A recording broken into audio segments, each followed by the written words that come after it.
YSRCP party ఒక సబ్జెక్ట్ని troll చేస్తుంది.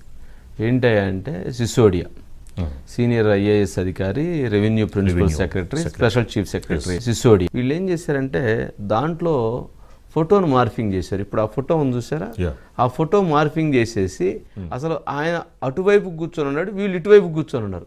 ఆ రెండు ఫోటోలు తెచ్చి ఇక్కడ జాయింట్ చేసేసి వీళ్ళిద్దరు ఇలా కూర్చున్నట్టుగా, వీళ్ళిద్దరు కలిసి అటువైపు చూస్తున్నారు. దాన్ని ఇలా చేస్తున్నట్టుగా చేసి మొత్తానికి వాళ్ళ సిసోడియా పైన పూర్తిగా ట్రోల్ చేయడం మొదలుపెట్టారు. ఇప్పుడు ఉన్నారు నిన్న సిసోడియా గారు. సిసోడియా గారి ఫోటో ఏంటి సార్? ఏంటది? వైసీపీ అధికారిక సోషల్ మీడియాలో ఏం పెట్టారు? మంత్రులను లెక్క చేయకుండా కాళ్ళ మీద కాలేసి కూర్చున్న ఐపీఎస్, ఆయనకి షోల్డర్ డిస్లొకేట్ అయింది. అయినా కూడా ఆ షోల్డర్ను పాపం బల్ల మీద పెట్టుకొని సపోర్ట్ కోసం కాలు అటు ఇటు మార్చుకుని 2-3 గంటల పాటు వీడియో ప్రెజెంటేషన్ ఇస్తే ఒక్క ఫ్రేమ్ తీసి కాలు మీద కాలేసి కూర్చున్నాడు. అది నేరమా సార్? కంఫర్ట్గా